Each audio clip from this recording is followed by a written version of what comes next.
안녕하세요.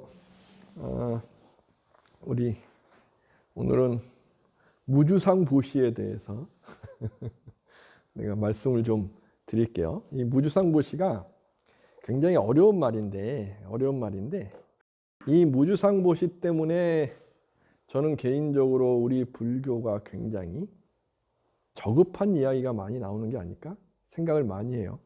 무슨 얘기냐면 제가 한 몇 개월 전에 이제 어떤 일이 있었냐면 한 분이 이렇게 공부하시는 분이라고 이렇게 찾아오신 분이 있어요. 그냥 막 찾아오신 거죠. 근데 제가 없었어요.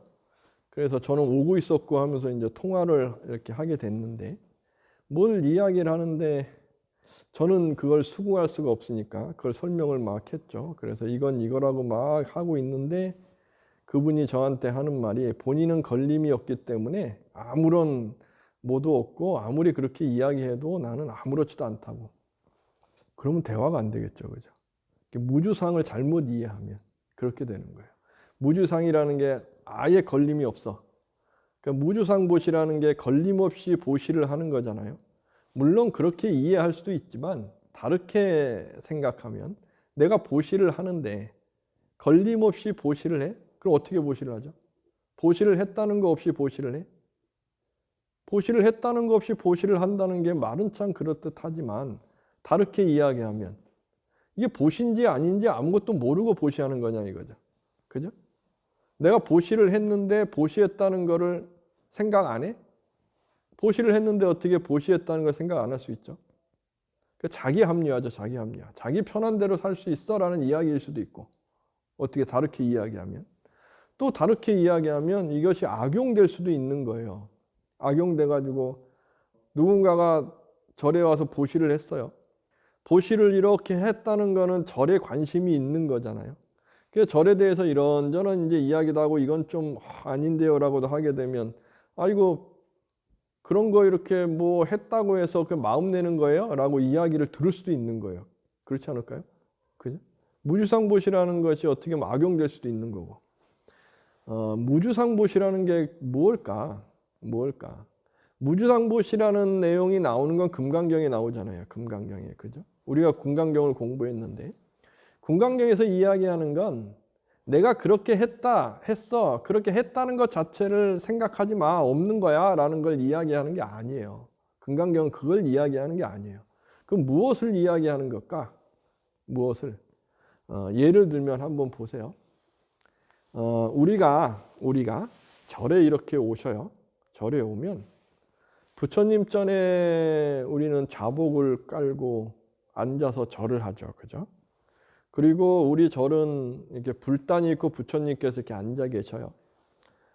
이런 모습은 조선 중기 이후에 만들어진 모습이에요.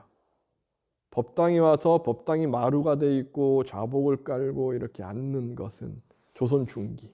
조선 중기 이전에 한 천년간은 이런 모습이 아니었어요. 그럼 어떤 모습이었을까?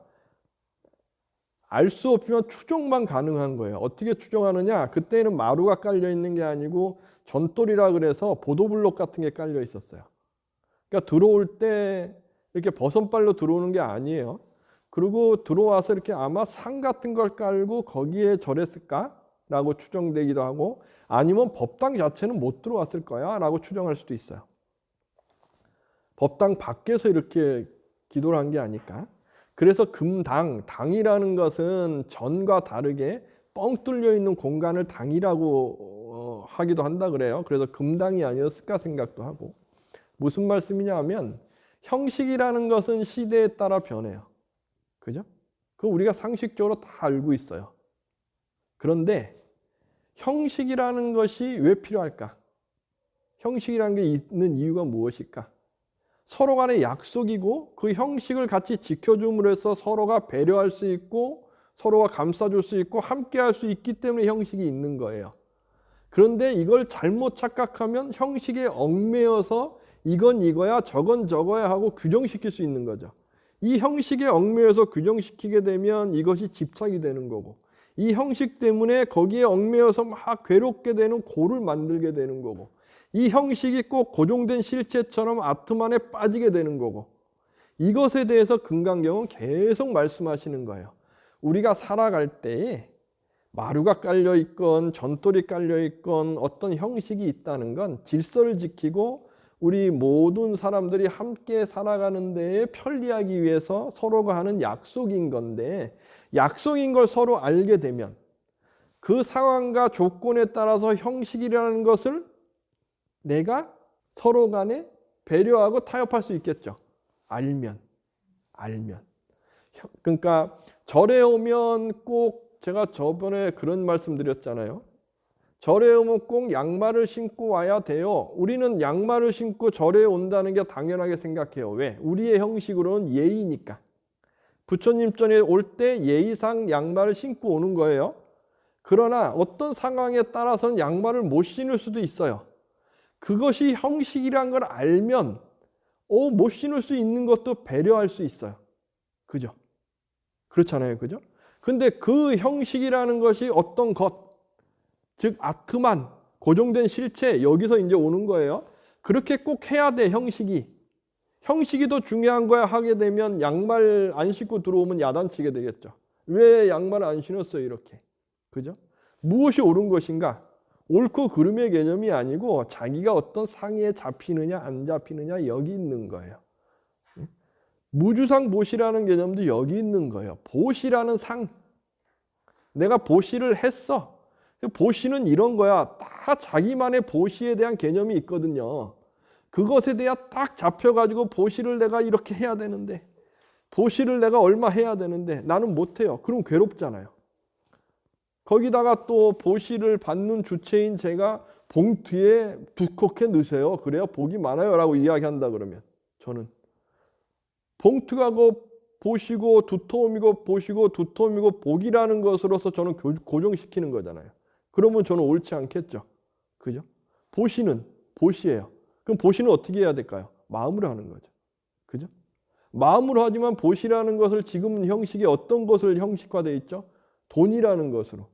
그러나 60년대 이전에는 쌀이라는 것으로, 또 그 이전에는 또 어떤 공약물이라는 것으로, 보시라는 개념은 다 그래요.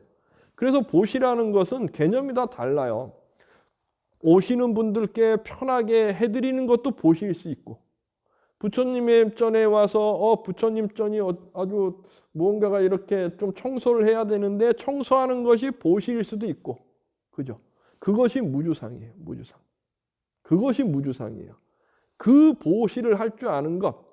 우리가 보시가 무엇인지 알아요. 근데 그것이 상에 걸려 있는 게 아니야 라고 아는 상태에서 하는 보시. 그것이 무주상 보시예요.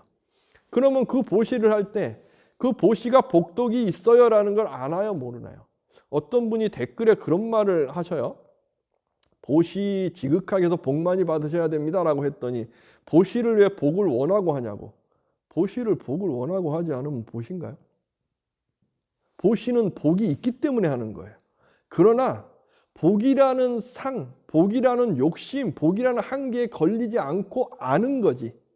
보시를 하는 것이 보시라는 어떤 한계가 있는 게 아니고 보시라는 마음, 베푸는 마음을 통해서 우리 중생계라는 이 상에 걸려있는 이 중생계의 중생 노름에서 복덕이 지어지는 걸 알아요.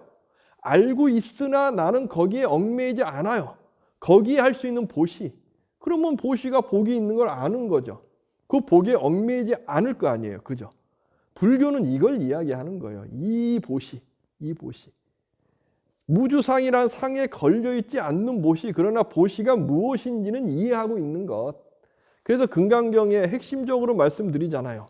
사상, 아상, 인상, 중생상, 수자상, 아트만 걸리지 마. 고정된 실제 걸리지 마. 그리고 금강경에서 쭉 말씀하시잖아요. 이것이라고 이야기하는 것이 이것이 아닌 줄 알기 때문에 부처님께서는 이것이라고 이야기하고 계시다. 이것이 이런 뜻인 거예요. 우리는 형식에 살고 있기 때문에 그 형식이 있어요. 그러나 그 형식이라는 건 고정되어 있지 않죠. 그죠? 형식은 필요에 의해서 만들어지고 상황과 조건에 의해서 만들어졌어요. 더불어 함께하기 위해서. 그걸 알기 때문에 형식이라는 것이 틀에 맞춰 있는 게 형식이 아니야 라고 이해할 수 있죠. 그죠? 그걸 알기 때문에 그 틀에 우리가 살고 있으니까 부처님께서는 이 형식이 이거야 라고 말씀해 주시는 거예요. 그걸 안다고 한다면 이야기에서 보시를 합니다. 지극하게 하세요. 보시하세요. 이야기할 수 있죠. 그 보시는 그 사람의 상황과 조건에 따라서, 그 사람의 지극함에 따라서, 그 사람의 지금의 모습에 따라서 보시가 있는 거예요. 그러면 제가 보시를 했죠. 저는 보시를 했어요. 제가 어디 절에 가서 보시를 했어요. 그러면 저는 보시한 그 마음에 내가 오늘도 복을 지었구나라고 했으면 되는 거지, 거기에 얽매일 필요가 없는 거죠.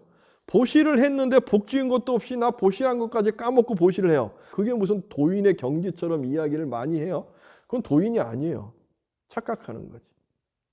이러한 어떤 형식이라는 체계 속에서 이걸 뛰어넘는 경지가 있는 거지, 이거 없이 그냥 뛰어넘는 이야기한다, 그 현실 부적응자죠.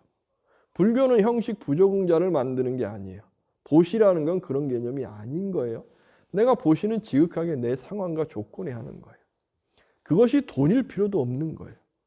그것이 쌀일 필요도 없는 거고, 보시가 무엇인지를 안다면, 보시가 곧 사람마다 다 다르다는 걸 안다면, 그러면 무주상이라는 것을 할 수 있는 거예요.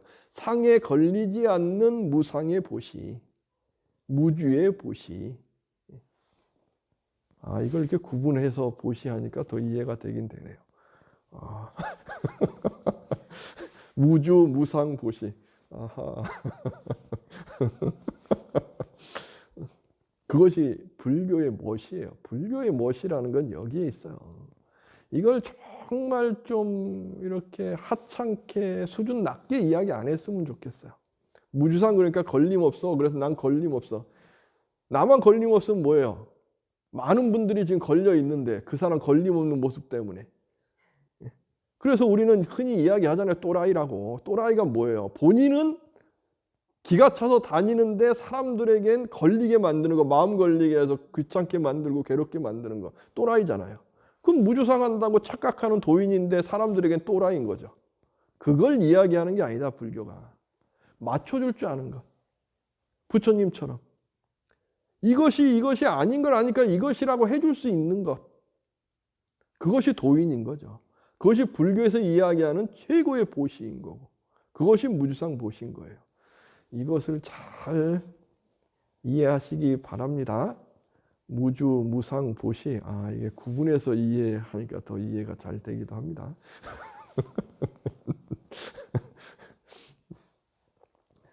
이해되셨죠? 네네. 감사합니다.